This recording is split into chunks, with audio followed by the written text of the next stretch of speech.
Naghanap ka ba ng panibagong smartphone under 10K? Samahan niyo ko dahil mayroon tayong pupuntahan na panibagong store ng smartphone. So what's up mga katek, Abalin? Naghanap tayo ngayon ng bago namang store dito sa New Bataan, Davao de Oro. At mayroon tayo dito nakita na panibagong store. Bali titingnan natin kung ano ba yung binibenta nilang phone. Bali titingnan din natin kung mayroon ba silang phone na under 10K. Bali pasok tayo doon sa loob. Bali ayan yung store dito sa New Bataan, Davao de Oro. Mayroon sila dito naka-display ng mga Infinix.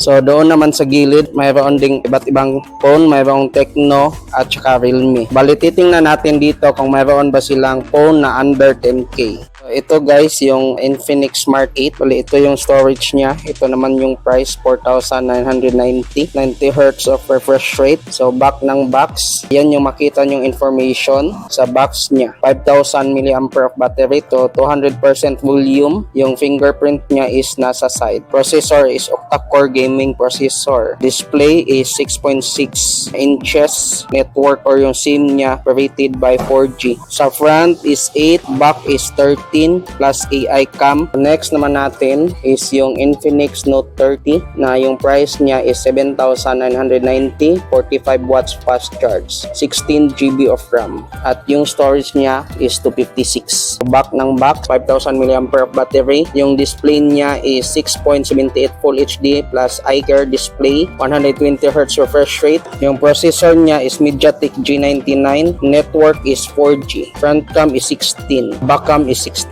Phoenix Hot 40 Pro. So ayan, mayroon silang pa-free na power bank at tempered. Bali yung price niya is 8,290.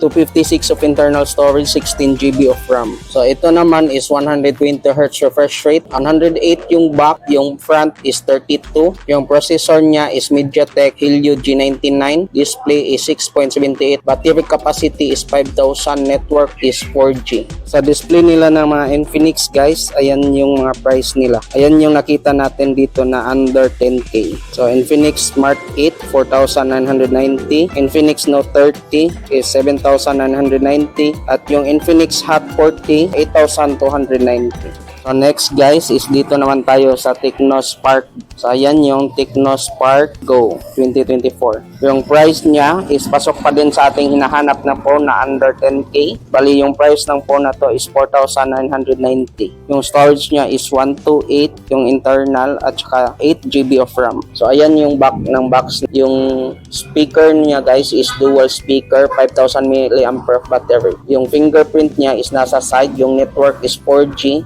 at yung display naman niya is 6.6 HD. Front cam is 8 at yung back cam is 13 plus AI cam. So ayan yung information ng Tecno Spark Go 2024. Dito naman tayo guys sa Realme. Mayroon silang Realme C61 na pasok pa din sa ating hinahanap na phone na under 10K. Yung price niya is 7,490.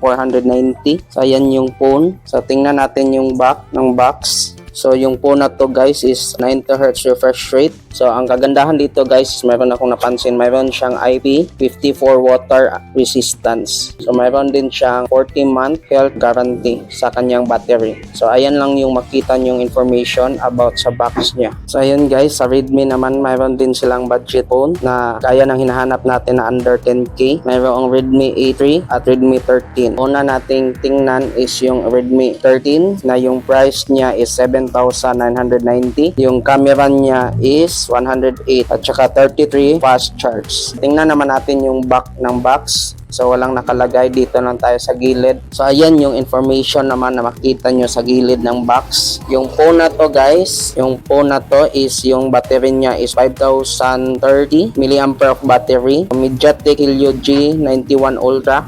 Yan lang yung nakalagay na information sa gilid ng box. So dito naman tayo. So yung storage nito guys is 8 GB of RAM to 56 of internal storage. Redmi 13 Midnight Black. Sa kabila naman, yung display is 6.79, 90 Hz refresh rate, stylish glass back design. So Redmi 13 pasok sa budget natin. Sa mga naghahanap ng phone na under 10K, Redmi 13. Next naman guys is yung Redmi 8 III. So ayan yung Redmi 8 III. Yung price niya is 4,790. Yung display niya is 6.71. 90 Hz refresh rate. So ayan yung makita nyo information sa front ng box. So dito naman sa gilid, yung processor niya is powered by octa-core AI dual camera system. At ito naman sa storage niya, yung storage niya guys is 4GB of RAM, 128 of internal storage, Redmi A3 forest green yung kulay ng phone. So dito naman sa gilid, yung battery niya is 5000 mAh of battery.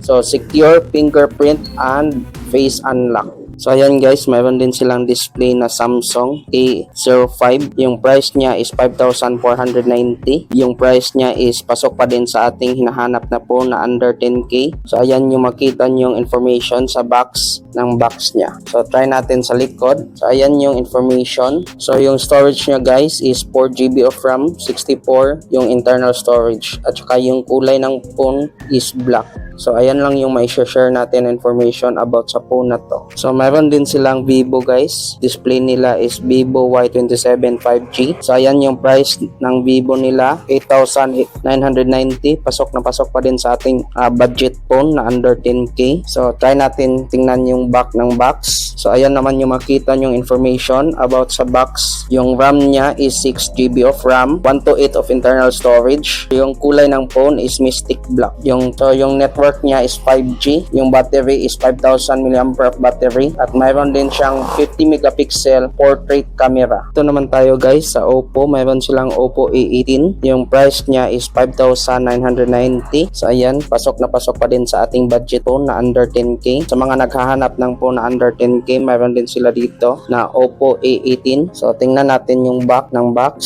So ayan yung makita yung information about sa phone na to. So sa Oppo na phone guys, nandito pala sa gilid yung information niya. Yung RAM niya is 4 plus 4GB of RAM. So 5,000 mAh of battery, 90 Hz refresh rate. So yan yung Oppo A18 guys. So sa gustong bumisita dito guys, visit nyo lang yung store nila, King R Mobile Phone and Accessories. Located sila dito sa New Bataan, Davao de Oro. So see you guys, bye bye.